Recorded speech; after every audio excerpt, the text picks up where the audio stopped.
सर्वप्रथम आपल्याला काय करायचंय, तुमचे जे फायबर पार्ट जे पूर्ण डल पडलेले आहेत ना, त्यामधून पूर्णपणे चांगल्या फडक्याने शॅम्पूने पूर्णपणे क्लिनिंग करून घ्यायचं आहे, की त्याच्यावर डस्ट वगैरे कोणते राहिले नाही पाहिजे.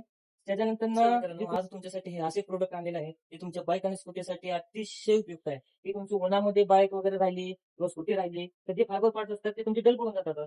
तर ते डल पडल्यानंतर ना तुम्हाला ते फायबर पार्ट्स न बदलता तुमच्या बजेटमध्ये जर ते रिस्टोर करायचे असतील, तर असे प्रोडक्ट आहे की आमच्याकडे की तुम्ही रिस्टोर करू शकता, ते पण आपण कमी बजेटमध्ये. तर त्याचा हा व्हिडिओ शेवटपर्यंत बघा.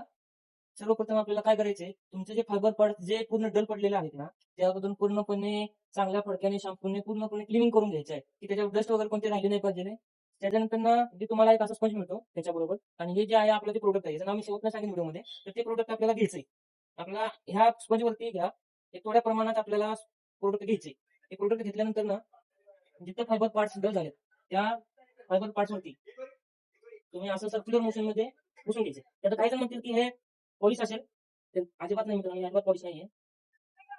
तर तुम्ही बघू शकता मित्रांनो की रिझल्ट कसा आहे. ते मी आता सध्या तुम्हाला अर्ध्या भागावरतीच लावून दाखवणार आहे, की जेणेकरून तुम्हाला लक्षात येईल की कसं आहे प्रोडक्ट वगैरे ते, आणि याचा रिझल्ट किती प्रमाणात आहे. तुम्ही आता या प्रोडक्टने तुम्हाला नवीन आणि जुनं याच्यामध्ये तुम्हाला ओळखणार पण नाही की एवढा फायदा इफेक्ट आहे. तर तुम्हाला मित्रांनो व्हिडिओमध्ये बघत असाल की तुम्हाला एका साईडला ब्लॅक दिसत आहे पूर्णपणे, आणि दुसऱ्या साईडला जे फायबर डल पडलेलं आहे ते व्हाईट दिसतंय. किती फरक पडतोय बघा, जाणून बघून घ्या. तर मित्रांनो बघा, आता पूर्णपणे मारल्यानंतर ना तुम्हाला जे डल पडलेलं व्हाईट मध्ये दिसत होतं ते आता दिसतंय का? तर अजिबात सर जास्त दिसणार नाही. आणि पण प्रोडक्ट विषयी माहिती पाहिजे असेल तर कमेंट बॉक्स मध्ये कमेंट करा प्रोडक्ट. थँक्यू.